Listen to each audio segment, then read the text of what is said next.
Hi dear friends, എല്ലാവർക്കും റമ്മൂസ് സൈഡിലേക്ക് സ്നേഹപൂർവ്വം സ്വാഗതം. ഇന്നൊരു കുക്കിംഗ് വീഡിയോയുമായിട്ടാണ് ഞാൻ വന്നിരിക്കുന്നത്. ഇപ്പോൾ മാങ്ങയുടെയൊക്കെ ഒരു സീസൺ ആയതുകൊണ്ട് ഞാൻ വിചാരിച്ചൊരു മാമ്പഴ പുളിശ്ശേരി തയ്യാറാക്കാമെന്ന്. അതുകൊണ്ട് ഇന്ന് മാമ്പഴ പുളിശ്ശേരിയാണ് തയ്യാറാക്കാൻ പോകുന്നത്. അതിന് വേണ്ടിയിട്ട് ഇവിടെ ഞാൻ കുറച്ച് നാട്ടുമാങ്ങ എടുത്തിട്ടുണ്ട്. അതിലേക്ക് കുറച്ച് വെള്ളം ഒഴിച്ചു. അതിലേക്ക് കുറച്ച് മുളക് പൊടിയും കറിവേപ്പിലയും കൂടി ഇട്ട് അതിനുശേഷം നമുക്കിതൊന്ന് വേവിച്ചെടുക്കാം. കുറച്ച് ഉപ്പും കൂടി ഇടണം. ഇനി നമുക്ക് മാമ്പഴം ഒന്ന് വേവിക്കാനായിട്ട് സ്റ്റൗവിലേക്ക് വെക്കാം. പിന്നെ നമുക്ക് ഇതിനാവശ്യമായിട്ടുള്ള അരപ്പ് തയ്യാറാക്കണം.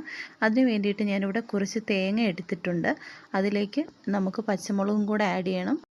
അതിലേക്ക് നമുക്ക് കുറച്ച് ജീരകപ്പൊടിയും അതുപോലെ കുറച്ച് മഞ്ഞൾപ്പൊടിയും കൂടെ ചേർക്കണം. അതിനുശേഷം കുറച്ച് വെള്ളം ഒഴിച്ച് നമുക്കൊന്ന് മിക്സിയിൽ അരച്ചെടുക്കണം. നമ്മുടെ ഈ മാമ്പഴം വേവിക്കുന്ന ടൈമിൽ ഞാൻ കുറച്ച് ശർക്കരയും കൂടെ ഒന്ന് ആഡ് ചെയ്തിട്ടുണ്ടായിരുന്നു.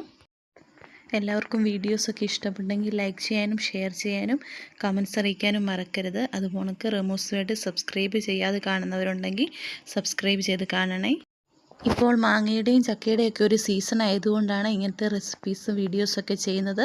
എന്തെങ്കിലും വീഡിയോസിൽ ചേഞ്ചസൊക്കെ വരുത്തണം എന്നുണ്ടെങ്കിൽ എല്ലാവരും കമൻസിൽ അറിയിക്കണം കേട്ടോ. അങ്ങനെ നമ്മുടെ മാമ്പഴം വെന്തതിന് ശേഷം നമ്മൾ അതിലേക്ക് അരപ്പ് ചേർത്ത് നന്നായിട്ട് മിക്സ് ചെയ്യണം. പിന്നീട് നമുക്ക് കുറച്ച് തൈരും കൂടെ അതിലേക്ക് ചേർക്കണം. പിന്നീട് കുറച്ച് ചെറുള്ളിയും കടുകും കൂടി ഇട്ട് നമുക്ക് കടുകൊന്ന് താളിച്ച് ലാസ്റ്റ് ഫൈനൽ സ്റ്റേജിലിടണം. സൺഡേ സ്പെഷ്യൽ വീഡിയോസാണ് ഞാൻ ഇന്ന് തയ്യാറാക്കിയത്.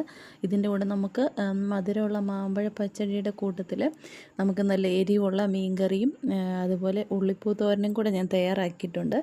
പക്ഷേങ്കിൽ അതൊന്നും വീഡിയോയിൽ കാണിച്ചില്ല. ഇന്നത്തെ ഈ വീഡിയോ എല്ലാവർക്കും ഇഷ്ടപ്പെട്ടെങ്കിൽ ലൈക്ക് ചെയ്യാനും ഷെയർ ചെയ്യാനും നല്ല കമൻറ്റ്സ് അറിയിക്കാനും മറക്കരുത്. എല്ലാവരും റമ്മൂസുമായിട്ട് സബ്സ്ക്രൈബ് ചെയ്ത് സപ്പോർട്ട് ചെയ്യണം എന്നെ. പിന്നെ ലാസ്റ്റ് നമ്മൾ ഫൈനലി കുറച്ച് തൈരും കൂടെ ചേർത്തായിരുന്നു. അപ്പോൾ വളരെ ടേസ്റ്റി ആയിട്ടുള്ള മാമ്പഴ പുളിശ്ശേരി ഇവിടെ റെഡി ആയിട്ടുണ്ട്. അങ്ങനെ ടേസ്റ്റി ആയിട്ടുള്ള മാമ്പഴ പുളിശ്ശേരി ഇവിടെ റെഡി ആയിട്ടുണ്ട്. ഇന്നത്തെ ഡിന്നർ സ്പെഷ്യലായിരുന്നു മാമ്പഴ പുളിശ്ശേരി. അതുപോലെ കേര ഫിഷ് കറി, അതുപോലെ ഉള്ളിപ്പൂ തോരനായിരുന്നു ഇന്നത്തെ എൻ്റെ ഡിന്നർ സ്പെഷ്യൽ. അപ്പോൾ ഓക്കെ, ടാറ്റാ, ബൈ ബൈ.